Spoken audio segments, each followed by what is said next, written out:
Students, आज मैं आपको ना फोटो इलेक्ट्रिक इफेक्ट और कॉम्पटन इफेक्ट का डिफरेंस बताने वाला हूं। बहुत ही डिस्क्रीट सा डिफरेंस है, आप सब बच्चों को पता होना चाहिए एग्जाम में जाने से पहले। बेसिक सा डिफरेंस होने के बावजूद भी आप देखते हो कि आज हम फोटो इलेक्ट्रिक इफेक्ट पढ़ते हैं, एक दो लेक्चर के बाद टीचर हमें कॉम्पटन इफेक्ट की डेरिवेशंस करवा देता है, चैप्टर न्यूमेरिकल सब करवा देता है, लेकिन डिफरेंस पता ही नहीं लग पाता कि हम इसको क्यों पढ़ रहे हैं। हालांकि हमने ये पढ़ लिया क्योंकि दोनों का सिचुएशन तो सेम ही है। दोनों के केस में क्या हो रहा है, फोटोन आता है, मेटल के सरफेस पे टकराता है, इलेक्ट्रॉन बाहर निकल जाता है, दोनों में यही हो रहा है। फिर हम दोनों क्यों पढ़ रहे हैं, तो उसकी वजह ये है, चलिए देखते हैं। सबसे पहली बात आती है फोटोन के ऊपर, नेचर ऑफ द फोटोन, कि किस नेचर का फोटोन, मतलब किस फ्रीक्वेंसी का फोटोन इंसिडेंट हो रहा है। तो फोटोन को मैं तीन हिस्सों में डिवाइड करता हूं, low frequency photon, medium frequency photon और high frequency photon. High frequency photon से मेरा मतलब क्या है कि जो कॉस्मिक रे फोटोन्स होते हैं, जो एक्स रे फोटोन्स होते हैं, या फिर जो गामा रे से फोटोन्स होते हैं। गामा रे होगी, एक्स रे होगी, कॉस्मिक रेज होगी, ये हाई फ्रीक्वेंसी वाली हैं, इनमें एनर्जी ज्यादा है, इनके फोटोन्स की एनर्जी ज्यादा है। फिर एक लो, जैसे विजिबल रीजन है, विजिबल रीजन में आप देखते हो, जब आप थ्योरी पढ़ते हो तो आपको पता लगता है कि जो विजिबल लाइट है that is capable for the photo electric effect. तो ये मैं लो फ्रीक्वेंसी फोटोन्स कंसीडर कर रहा हूं। विजिबल और कॉस्मिक या गामा रेज के बीच का जो बैंड विड्थ है, जो फ्रीक्वेंसी का रेंज है, that is considered as the medium frequency photons. So जो फोटोन फोटो इलेक्ट्रिक इफेक्ट के लिए फोटोन कंसीडर किए गए थ्योरी में, वो माना गया कि उन फोटोन्स की फ्रीक्वेंसी कम है, मतलब उनके पास कम एनर्जी है। ठीक है, कम एनर्जी है, कितनी एनर्जी है, फोटोन्स की एनर्जी ग्रेटर देन और इक्वल टू द थ्रेशोल्ड। ये थ्रेशोल्ड क्या है, वर्क फंक्शन, क्योंकि वर्क फंक्शन हम सबको पता होता है, टीचर बड़े अच्छे से समझाते हैं। That is the minimum energy required to eject the electron from the bounded state of atom, कि इलेक्ट्रॉन जो एटम में बंधा होता है उस बाउंड स्टेट को ब्रेक करने के लिए कम से कम एनर्जी की रिक्वायरमेंट जो हमारे पास होनी चाहिए, that is the work function. ठीक है, तो जो फोटोन की एनर्जी वर्क फंक्शन के बराबर होनी चाहिए या थोड़ी सी ज्यादा होगी। अगर ज्यादा है तो बची हुई एनर्जी कहां चली जाती है, जो बाउंडेड स्टेट से इलेक्ट्रॉन फ्री स्टेट में आ गया है, उस इलेक्ट्रॉन को काइनेटिक एनर्जी प्रोवाइड हो जाती है। ठीक है, तो इसका मतलब फोटो इलेक्ट्रिक इफेक्ट किस कैटेगरी में आता है, जब फ्रीक्वेंसी क्या हो, कम हो, है ना। तो लो फ्रीक्वेंसी फोटोन्स जब होते हैं that are capable for the photo electric effect. But जब कॉम्पटन की बात आती है तो कॉम्पटन को क्लियरली तभी डिफाइन किया गया है जब वो मीडियम रेंज फोटोन्स इस पे इंसिडेंट कर रहे होंगे, क्योंकि यहां पर इसने क्या कहा है कि जो इलेक्ट्रॉन्स है मेटल में, जो इलेक्ट्रॉन्स हैं, these electrons are in bounded state, कि बाउंड स्टेट में इलेक्ट्रॉन्स होते हैं। जब आप लाइन टू लाइन वर्डिंग्स पढ़ते हैं अपनी थ्योरी की, तो वहां पर आपको क्लियरली दिखाई देगा, तभी तो वर्क फंक्शन का कॉन्सेप्ट आया। क्योंकि आइंस्टाइन ने क्या कंसीडर किया था, आइंस्टाइन ने कंसीडर किया कि इलेक्ट्रॉन मेटल के सरफेस पे बाउंडेड स्टेट में है, तो उस बाउंड को खत्म करने के लिए, फ्री स्टेट में लाने के लिए इलेक्ट्रॉन को कुछ ना कुछ एनर्जी हमें सप्लाई करनी पड़ेगी। कॉम्पटन ने क्या किया, कॉम्पटन ने पहले ही मान लिया कि मेटल में जो इलेक्ट्रॉन है वो कौन सी स्टेट में है, फ्री स्टेट में है। That is the first and the fundamental difference between the Compton and the photo electric. यहां पर इलेक्ट्रॉन को बाउंड स्टेट में माना गया है, यहां पर फ्री स्टेट में माना गया। अब बच्चे बोलेंगे अरे यार ये तो कभी सोचा ही नहीं हमने, हम तो बस यही बोलते रहे फोटोन पड़ा, फोटोन इंसिडेंट किया, इलेक्ट्रॉन बाहर आ गया। तो ये आपको वर्ड दिखेगा जब आप अच्छे से पढ़ेंगे, और अगर किसी आपकी थ्योरी में नहीं लिखा गया है तो आप अपने नोट्स में लिख लीजिए कि इलेक्ट्रॉन किस स्टेट में होगा, फ्री स्टेट में होगा। अब फ्री स्टेट में आप कहोगे सर ये भी मेटल, यहां पर इलेक्ट्रॉन बाउंड स्टेट में, यहां पर इलेक्ट्रॉन फ्री स्टेट में, ये कैसे। एक्चुअली उसने यहां पर फ्री इलेक्ट्रॉन का एजम्पशन इसीलिए कंसीडर किया है क्योंकि मैंने आपको बताया कि ये किस रेंज के फोटॉन्स उसने कंसीडर किए हैं, मीडियम रेंज के फोटॉन्स। उसने कहा कि मेरे पास जो फोटॉन्स होंगे उनकी इतनी सफिशिएंट एनर्जी होगी कि वो वर्क फंक्शन से बहुत ज्यादा होगी। जैसे मैं आपको आसान सी भाषा में कहूं कि वर्क फंक्शन मान लो कि 1 रुपया और फोटोन की एनर्जी हो गया 1000 रुपए, तो 1000 रुपए का कंपैरिजन 1 रुपए से आप कभी भी नहीं करोगे।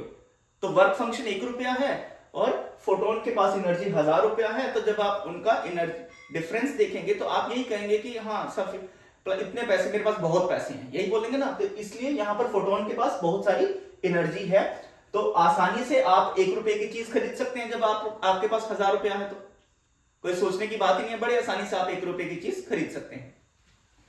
तो इसलिए यहां पर फ्री इलेक्ट्रॉन, आप क्या कहोगे कि जो भी आपने 1 रुपए की चीज खरीदी है तो फ्री में ही मिल गई यार, है ना। 1000 रुपया, तब भी आपके पास कुछ बहुत सारे पैसे बच के 1 रुपया ही कम हुआ ना।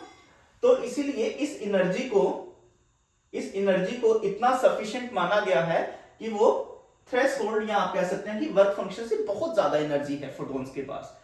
सो अगर थोड़ी सी energy, still there is a bound state इसमें भी होगी, बाउंड इलेक्ट्रॉन हमेशा बाउंड स्टेट में ही होगा, लेकिन उसको बाउंड स्टेट से फ्री स्टेट में लाने के लिए एक चवन्नी के मुताबिक एनर्जी वेस्ट हुई है फोटोन की। तो इसलिए फोटोन की एनर्जी कुछ एप्रिशिएबली कम हुई ही नहीं है, स्टिल आपके पास 999 रुपीज बकायदा हैं।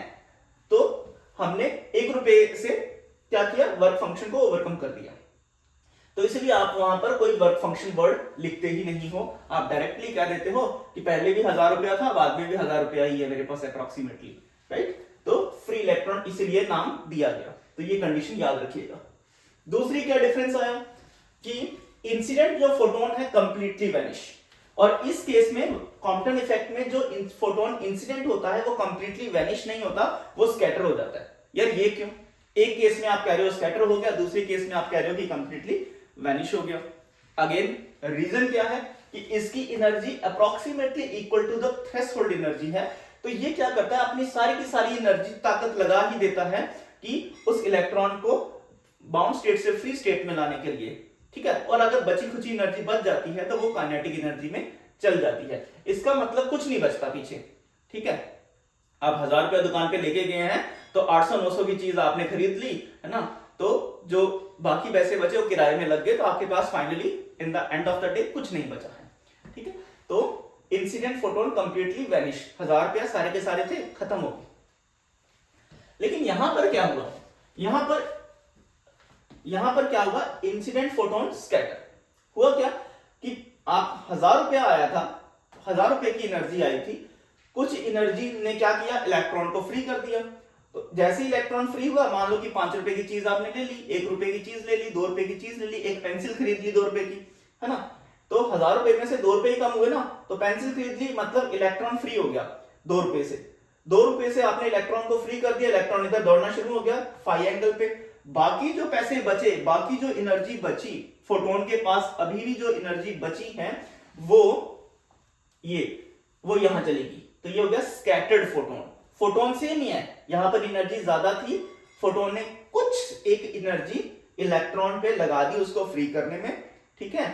तो क्योंकि कोलिजन हुआ ना, इलास्टिक कोलिजन कंसीडर किया जाता है यहां पर कॉम्पटन इफेक्ट में, और सारे प्रिंसिपल्स यहां पर कंजर्व रहेंगे, मोमेंटम भी कंजर्व रहेगा, एनर्जी भी कंजर्व रहेगी, चार्जेस भी कंजर्व रहेंगे।